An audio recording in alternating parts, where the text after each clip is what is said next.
right, hello and welcome to another Expert Inside interview. My name is John Golden from SalesPOP, online sales magazine and Pipeliner CRM, joining you as usual from a sunny San Diego. And today I'm delighted to be joined by Jeff Coleman, who is in probably very snowy. I've been to Rochester, New York. I bet it's got to be snowy, right? It was less snowy than Boston, but it snowed overnight here. Absolutely. And you're the founder of Four Factor Marketing, over 2 decades of Google Ads expertise, managing 4 million plus in annual spend for clients from local businesses to Fortune 500s. Former instructor at UCSD and USD, renowned for cutting through the jargon, debunking myths, and delivering results focused strategy that turn ads into profitable lead engines. So, just let me ask you a kind of foundational question, Jeff, Sure. right? Is Google Ads have been a fantastic way for people to lose a lot of money very quickly, right? Absolutely. It's that is, and not as easy to actually make it work for you, especially if you're in an area that's very competitive, right? Um, Yes. so, so why do a lot of Google ad campaigns fail and just become money pits? So I think people try to approach it like other advertising, where you're interrupting people when you're doing other advertising. And when you're doing search, Hmm. you really need to be in the conversation in the searcher's head. So you want to ensure that what they are looking for is what you're putting in front of them. And that can be everything from sending them to landing pages that aren't a good fit, or a page on your website, wherever you're sending them. And so they're disappointed from the get go. They've Hmm. done a search, they've clicked on your ad, and they've gotten to a page that doesn't answer the problem they're trying to solve. And so that's a kind of foundational problem that I see across a lot of campaigns. Yeah, and of course they clicked, so that costs you money. They do. And so I don't understand why more companies and agencies aren't motivated to make sure every one of those clicks counts. Yeah, so tell me that about, so a lot of, there's a lot of agencies out there and a lot of them make a lot of promises and they'll, take a lot of money, they'll take money from you. But tell me, I mean, but they tend to focus on, like, we have this process, we do this. Um but what, a lot of them don't focus, the results are the things, right? There always seems to be all these different, like, all these different factors and variables that come into play that kind of muddy the results conversation. Yes. And I mean, personally, I don't think Google Ads belongs in most agencies, Hmm. because what agencies tend to do well is the creative aspect. They want to do what's new, what's exciting. Quite honestly, Google Ads is not new and exciting most of the time. I mean, I find it exciting when we get Right. good results for clients, but in terms of doing the new thing, a lot of time the new thing is the worst thing you can be doing, because Google's testing new stuff and it may or may not work. Mm. And when Performance Max came out, I waited 3 years before I ran any clients on it. Now we're doing it profitably.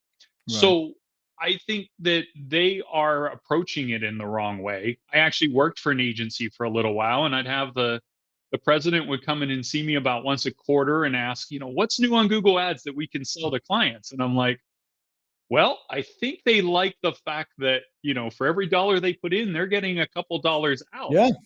Let's keep doing that. And he's kind of, his shoulders would sag a bit and he'd leave. And, and I think that that's just the mindset that you have in an agency. And you know, many of them are very good at the creative part. It's just Google Ads is about the blocking and tackling type of work. And so really doing that well is not what most are set up to do. And so they then find excuses. Well, you got visibility from this Right. spend. And, that just doesn't cut it when your cost per click is Yeah. $12 a click, you Yeah. know. And so, yeah, I think they just are approaching it in the wrong way. And So is yeah. yeah, so what is the correct, what is the way you should approach it in order to turn it into some kind of predictable, like, lead magnet for yourselves? Yeah. So we like to call it a lead engine. Mhm. And what we start with is defining the persona of who we're trying to reach, because it's also easy in Google Ads to just find keywords that are kind of related to what you do. But when you really understand who's looking, and then we try and tie that to what the business does differently, so that, are you someone who's a higher end service solution, or are you the low cost service solution? How you present yourself in the Mhm. ads, and who you're trying to reach really makes a difference, because what we find is most successful for clients is when the ad is really clear on who's the right fit, Right. because now you're not getting clicks from people who aren't a good fit, and the people who do click are much more likely to convert to a lead or a customer when they do.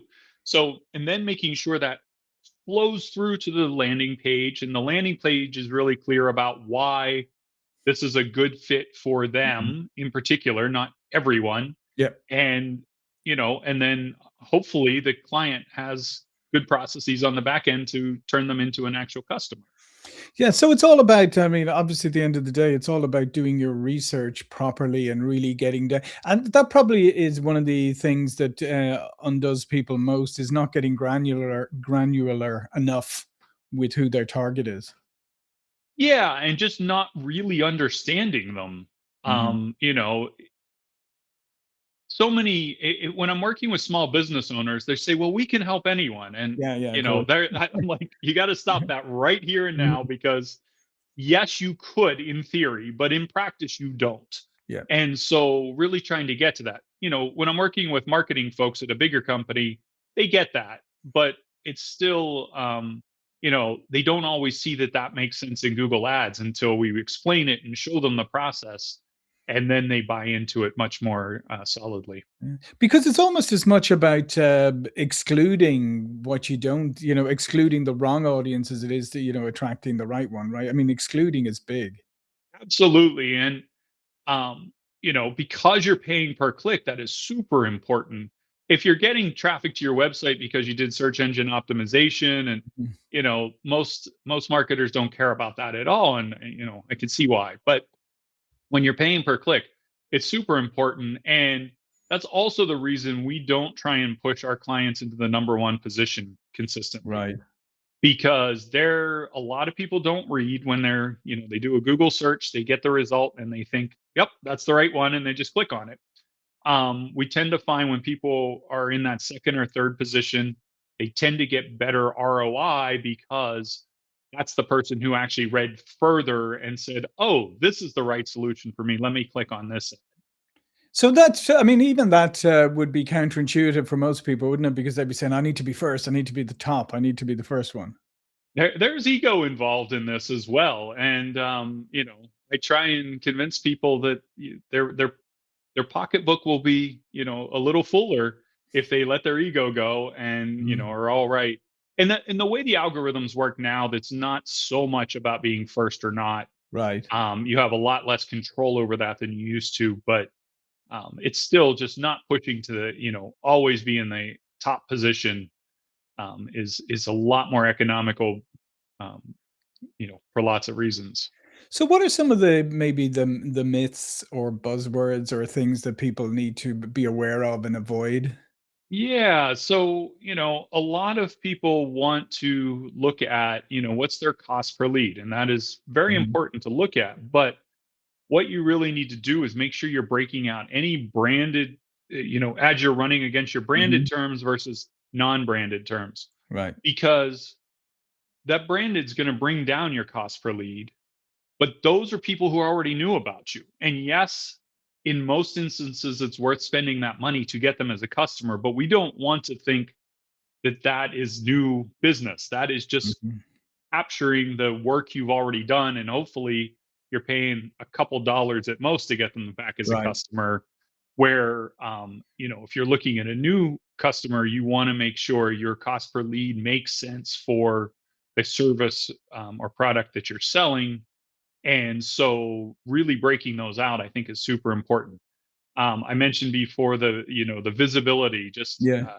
mind share and all of that's not worth paying for on Google Ads. That is something you should be doing with a display campaign, or a YouTube or TV advertising, but not on Google Ads. It's just too expensive for each interaction that you have.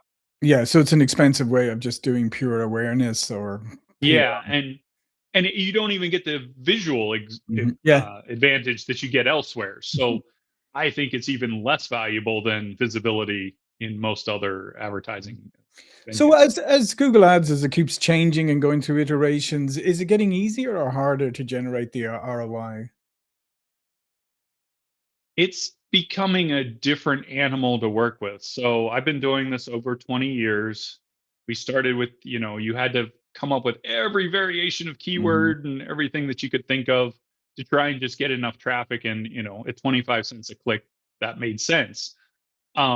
What has happened over time is Google's understood that they want to be in front of people who are looking for what you have, but they may not have the right words for it.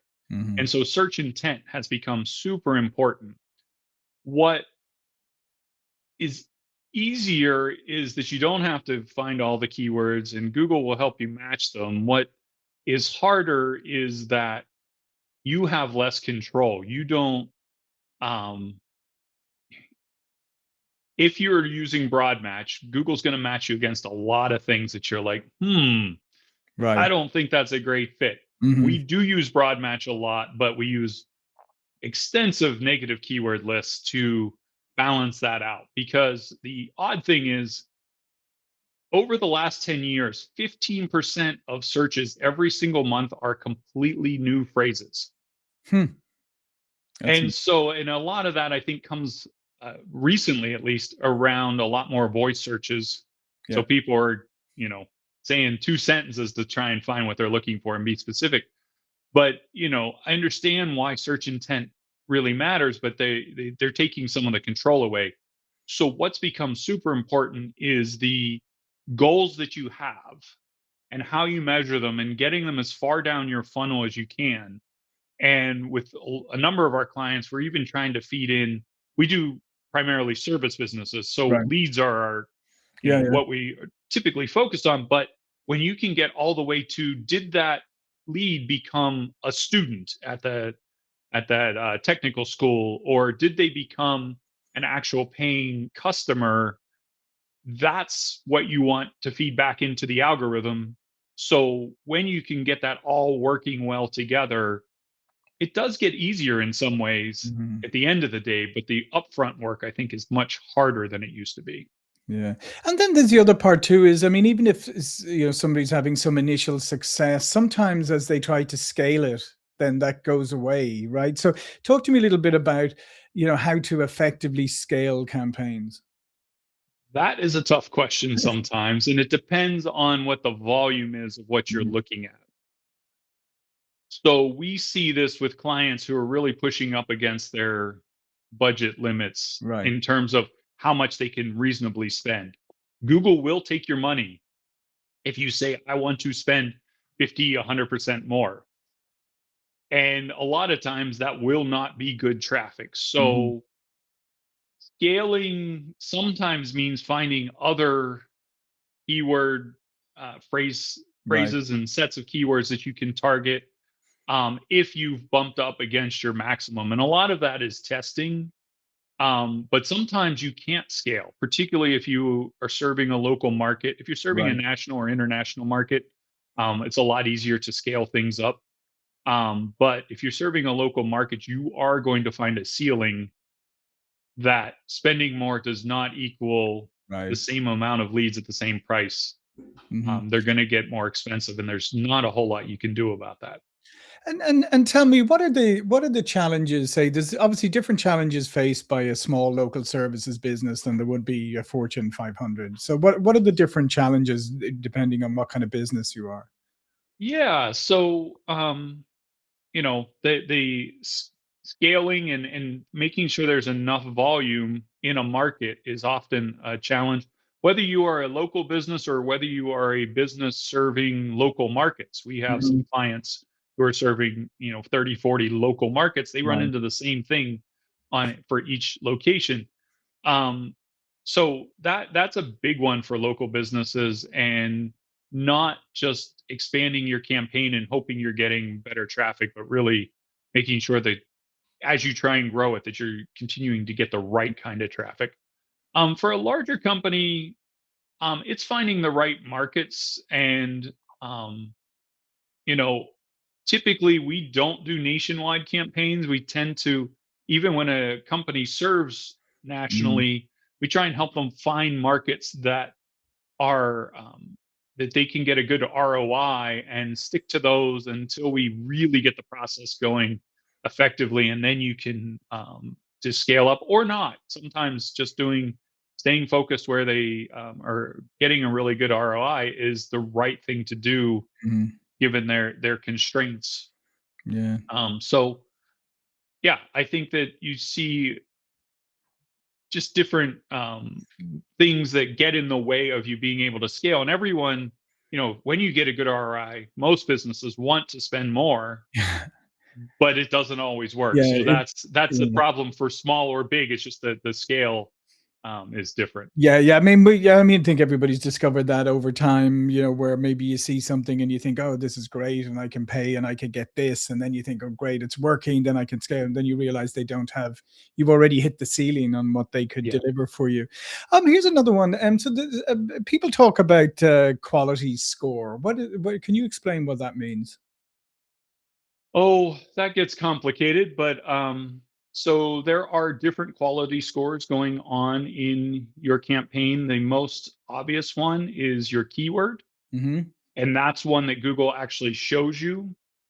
They'll they'll show you, when it's a low quality score, when it's moderate, or if it's really good. And what that's telling you is that people who are see your ad and then click on it. Oh, well, what percent are clicking on it? And then if they're going to your landing page, they might be coming back very quickly or bouncing. Um, and so Google's saying that keyword is not a good fit for what you're offering. So Hmm. those are really important to pay attention to when you have a lot of low quality keywords in your ad group. It's bringing down your performance of your ad group in general. We generally turn off any low quality score keywords until we can figure out a different approach that's going to work better for them. But then you have quality scores for landing pages, for Right. your account in general. Those are not visible to you. So it's just making sure that the whole process is consistently good for the user, because that's what Google wants. They want them to have a good experience. Hmm. So they'll keep coming back and doing more searches. That's going to lower your cost per click. That's going to improve your ROI for your campaign. So it's a effort well worth it. It's a little more opaque for anything that's not your keywords quality score. Yeah. But the underlying point is it's not just the ad or whatever, it's the whole process. It's everything that goes into it. And you got to pay as much attention if you want to optimize it. Absolutely, you got to the first search, what they see your ad on, what keyword they're using, all the way through to whether they convert or not. Mhm. And last question, just tell me about the impact of AI because obviously now Google has their AI in there, and I believe there's a lot of LLMs maybe that are going to start accepting advertising on their free versions and all of that. How do you see this playing out? So, first of all, Google's had machine learning in there. I mean, that's Mhm. what Yeah. Google Ads is built on, and that's gotten more sophisticated as it's gone. They're applying a lot of AI to try and help advertisers basically put less effort into their advertising and still spend a lot. Hmm. Generally, that's a bad idea. So they'll even write some of your ad copy for you. They'll send you to different pages on a website based on what the person searched on. That might be effective for product companies. Hmm. We don't work with the e-commerce companies, but I think that could work, because if they're looking for, a particular model of uh, a tool, and Right. getting them to the right page is great. But that doesn't work as well for service companies. So Generally, we avoid it. They have AI Max, which they've just added to search. That's even helps broaden everything you're doing. And the only way I can see it really being beneficial in the long run is if you are measuring those final conversions. If Mm, you're actually putting your goal is to get more of the people who pay you money, and Google can do that with them with the AI, then possibly worth testing yeah, there. Anything else, I wouldn't touch it, not for a long time.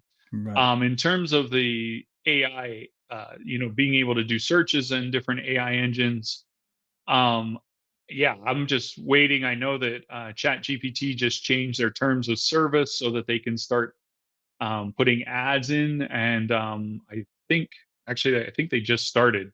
It's Mm, on a limited basis. I have not had a chance to really dig into what's there, but it was an obvious next move, because they want to make money from people who are using it for free, and it's very expensive to run the LLMs.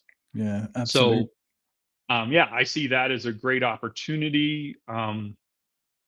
The interesting thing, particularly about services, is there's no right answer when someone's looking for a service company. They want Mhm. to see options. So I think advertising there can make a lot of sense. Yeah.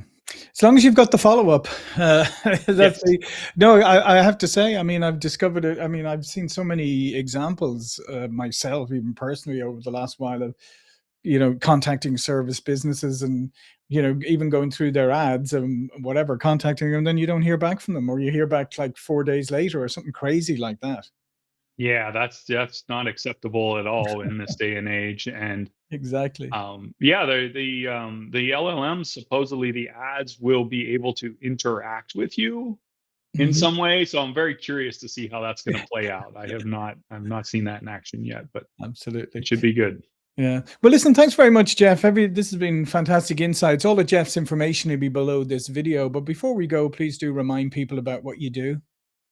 So we build lead engines for folks using Google Ads and help service companies get a consistent flow of leads coming in that they can count on every month. And you can find us at factor4.com. Fantastic. Well, listen, thanks again, Jeff. And thank you for watching and listening. And I'll see you all again very soon. Thank you. Thanks for having me on, John.